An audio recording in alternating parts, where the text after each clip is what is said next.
without access to welfare or medical care. You could have told them that. But even if you had, they wouldn't have listened. So obsessed are they with building the euro. Okay, simple lesson in economics. When you have two countries that are completely cycle, one currency needs to devalue. But if those countries are pegged or tied inside the same currency and they cannot devalue, you have to devalue the country. And that is what is happening to the Mediterranean.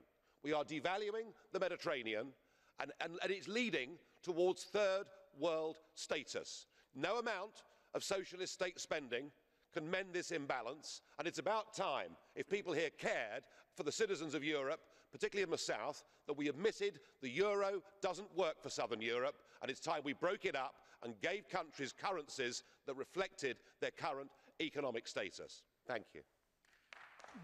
Señor Farage, perdón, el señor Lambert quiere hacer una pregunta al señor Farage. Señor Farage, ¿quiere usted que le pregunte? Philip, tienes 30 segundos para tu pregunta. Mr. Farage, I think many things you said make a lot of sense. Internal devaluation in a currency union is inevitable if there are no transfers. Now, would you then, applying the same reasoning to the United Kingdom, say that if the economic cycle of Wales or Scotland or Northern Ireland are different, then, well, probably the best solution would be to dissolve the currency union and to then leave each part of the current union live its own life, eventually with devaluation, monetary devaluation, instead to solve these asymmetries. Gracias, Philip. Señor Farage. The point that the late Eddie George, Governor of the Bank of England, made, he said it's tough enough to have an interest rate that works for Newcastle and London, let alone to have one that works across the whole of Europe. So there is a valid economic argument. However, the taxpayers in London do not object strongly to transfers going to Newcastle or Scotland or wherever they may be needed, because we're part of the same country. And the problem you've got with the Eurozone is not just this huge economic imbalance between North and South, but that increasingly the taxpayers of the North do not want to go on subsidising the South because there is no sense of European identity. We are very different countries. Bien. Vamos a terminar este turno de oradores que hablan en nombre de los grupos con la intervención de la señora Stassen, que habla por los colegas no inscritos. Tiene 1 minuto y medio la señora Stassen. Dank u wel, voorzitter. Voorzitter, de bemoeizucht uit Brussel wordt steeds extremer.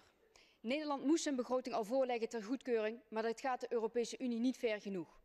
Nu wil Brussel ook controle over ons sociaal-economisch beleid. Ons werkgelegenheidsbeleid, ons belastingstelsel, ons sociaal beleid, onze pensioenen. Overal wil Brussel een vinger in de pap hebben.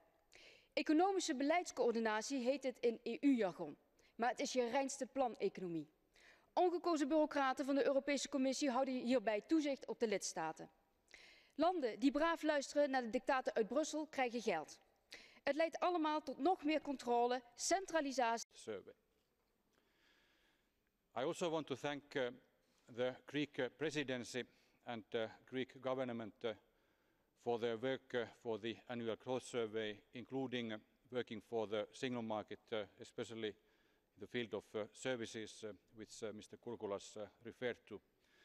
And I want to say that I very much appreciate and commend the efforts of Greece to restore economic growth and job creation under very difficult circumstances and following decades of economic and policy mismanagement. And I have to say that I find certain personal attacks, especially by Mr. Farage, against Minister Kourkoulas utterly unfair against both him personally and against his country, Greece.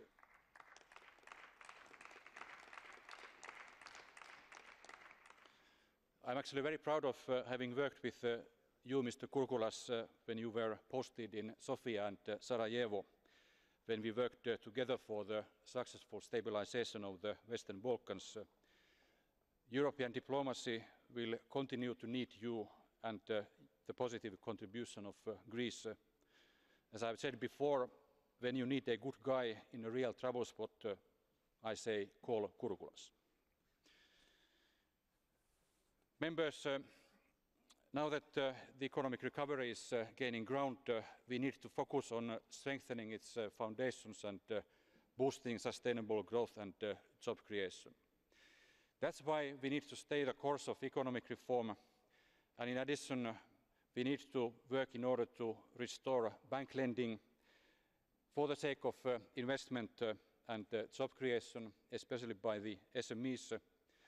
We need to continue to modernize public administration, and we need to further tackle unemployment and the social consequences of the crisis. My colleague Laszlo Andor will in a moment present the Commission's views on policies fighting poverty and unemployment. I also want to thank the Parliament for your key role that you have played in developing the European semester. The European semester has been instrumental in driving the necessary structural reforms in the Member States and raising these reform goals to the political agenda. Later on today, I will here in Strasbourg present the Commission's winter economic forecast. It is a very realistic forecast and it shows that Europe's economic recovery, which began in the second quarter of last year, 2013, will continue gaining strength and spreading across countries, while at the same time becoming more sustained and balanced. However, as is typical following a deep financial crisis, the recovery remains still modest, too modest. In many parts of Europe, unemployment remains at intolerable levels. Excessively tight lending conditions, especially for SMEs, remain a serious bottleneck to growth, and we have many other problems and challenges. Therefore, we cannot be complacent. Further decisive action is urgently needed. Our focus must now be squarely on strengthening the recovery. We should put all efforts in to continue and reinforce the recovery process. And we should proceed on the basis of common economic and policy priorities agreed together, and on the basis of an open dialogue that constitutes the basis for strong democratic legitimacy and accountability. This necessarily implies a key role to be played by you, the European Parliament. Only then can we ensure that Europe moves effectively from the modest recovery to strong and sustainable growth and job creation. President, honourable members, to conclude, one member criticised President Barroso for painting a too rosy picture of the economic situation in Europe. That is certainly not the case. Yes, we must avoid any illusory over-optimism, but at the same time we must also stay away from nihilistic pessimism, which does not recognise any progress made and only erodes Europe's confidence and self-confidence by doing so. And what we need is reinforcement of confidence, and we need strong self-confidence to overcome this crisis. By reinforcing the recovery that is now underway, that means we need to unleash our growth and jobs potential by improving the lending conditions of SMEs, which are the backbone of job creation in Europe, by completing the single market, especially in the services and in the digital economy, and by investing in sustainable green growth and turning innovations in that field into competitive products and services, that is, into new businesses and new jobs for Europeans. And, dear friends, also by tackling the problem of youth unemployment and poverty, which is a key priority of the European Commission. Thank you very much for your attention, and over to you, Laszlo.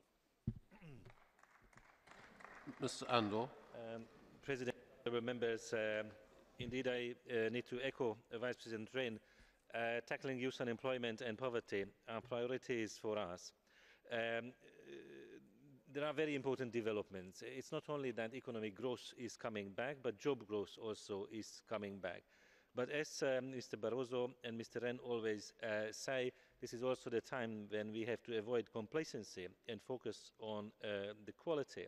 Indeed, unemployment is falling, but youth unemployment has not yet started to fall.